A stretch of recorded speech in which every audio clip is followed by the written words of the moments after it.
Hello. To answer the first question, tell me about yourself. I'm Megan Keith and I'm a sophomore at Tennessee Tech with a concentration in nutrition.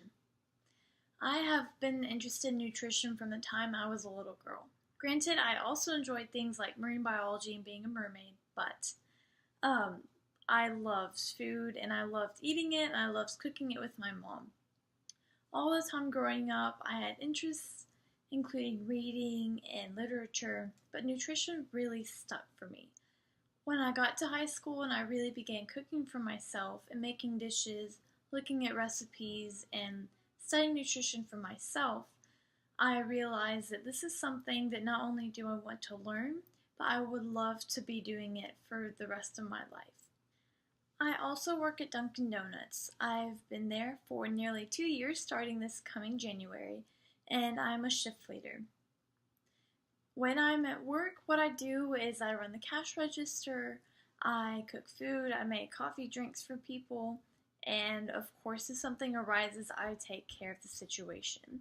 There are other shift leaders when I'm working, but sometimes it's my shift to run, sometimes it's theirs to run. Whenever it's my shift, I count drawers. I also make sure people are clocking in and out on the right times, taking a break at the appropriate time, making sure that the percentage of labor is correct. If it's too high, we may need to send somebody home, and if it's too low, we need to call somebody in because that normally means that it's too busy or something of the like.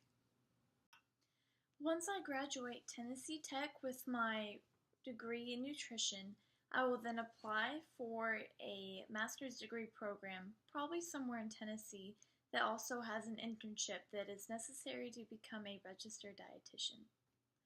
Once I graduate my master's degree program, I plan on going into the field after taking my registered dietitian test or the RD exam and working in clinics for a while, working with patients and clients, figuring out the field, taking my time, enjoying life, honing in on my skills as a dietitian. Once I do that, I hope to settle down, start a family, find a nice man, hopefully, and after some time of saving money and establishing my life, I want to go back to school to get my PhD and become a professor in nutrition and dietetics. I enjoy teaching. I really enjoy teaching other people about something that I love. And I love teaching people that are about ready to go into the field, those who already have a grasp of what they're doing, or at least what they should or will be doing. And not only do I want to just teach at the university, I also want to become a professor with the university so that I can lead my own research team or research project and help students also to achieve those same goals of gaining experience in the research field. I enjoy teaching people. I love teaching people how to understand something, in what ways they are missing the point, in what ways they can improve. I just really enjoy helping people. I've been told I am a good teacher, and I think so too. If there is a goal that I have set, it is a goal I will achieve. One strength that I have is perseverance. If you have given me a task to do, especially if I'm enthusiastic to complete that task, it will get done, no doubt. Granted, depending on how tough, difficult, complicated, or frustrating it is, I may have to take a break, set it aside for a little bit of time, but I will pick it back up, and I'll make sure that it is complete. I also have a great eye for detail, and that one thing can keep me going on something for a very long time. And so whenever it is finally complete, it is a high quality product or finished in the way it needs to be. Some of my weaknesses include that very same thing. Sometimes my eye for detail gets in the way of just getting the task done on time. Timing is difficult for me. I take a long time for some things. I am borderline OCD, If I see something that is not quite right, I have to fix it. That also makes it difficult for me to work with other people on the same task at the same time in the same way.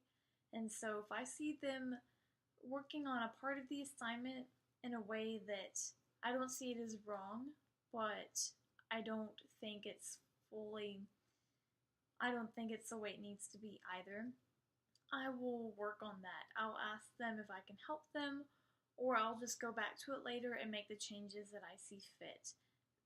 And that takes more time than it would have originally. The work environment that suits me best is working in a very quiet place with little people interaction by myself. However, I can't be like that all the time.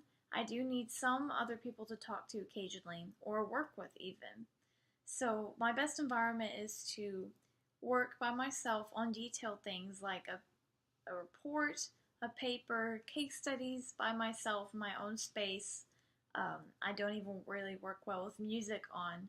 And then whenever I want to share an idea with somebody or I need to ask a question, then I don't mind being with a group of people, helping them and allowing them to help me. I'm also a very cheery person and I love just being happy. And so working with somebody else who also feels the same way, who also has a positive outlook on life and is realistic about things and not too negative or not depressing but too heavy on a subject, it can be dampering sometimes. I enjoy working with people who enjoy what they do, who aren't frustrated every time they walk into work. I have worked with people like that. I do work with people like that. And that is the very first thing that comes to mind of a negative view or a negative aspect of a work environment. Whenever I walk into work, I like being there. I like having my mind fully set on work. And so I also enjoy it when people are focused in the same way that I am. Of course, talking about personal things at work is not bad. Just when somebody brings in outside things or outside personal issues that can be distracting, it's hard for me to focus on my work. And so for me to have a positive, cheerful, focused work environment and coworkers and managers, it helps quite a bit to get my own work done and to enjoy getting that work done. A particular situation that occurred actually happened a couple weeks ago at work.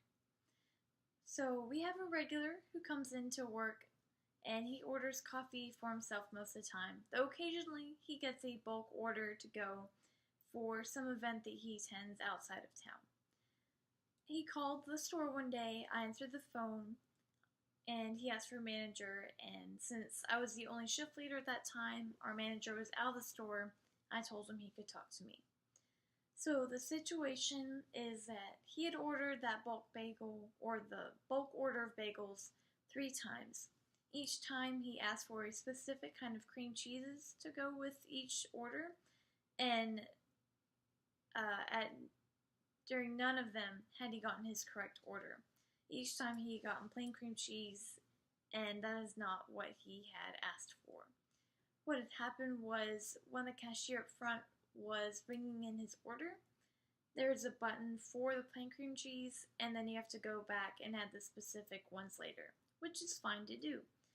They didn't do that, which is okay because you can just walk back to the person assembling the order and let them know which ones, and everything will be okay. However, whoever had taken his order those few times, that didn't happen. And so I let him know the situation. I told him that I was sorry and that we would fix his situation. So a few weeks later, or a couple days later, he came through the drive-thru asking if I was there, and I was that day. So he came through and I refunded him the money for the bagels he got, and I gave him his coffee free that day. I'm very thankful he was understanding, and I think we will be receiving his customer satisfaction and that he will be returning. so it all worked out smoothly.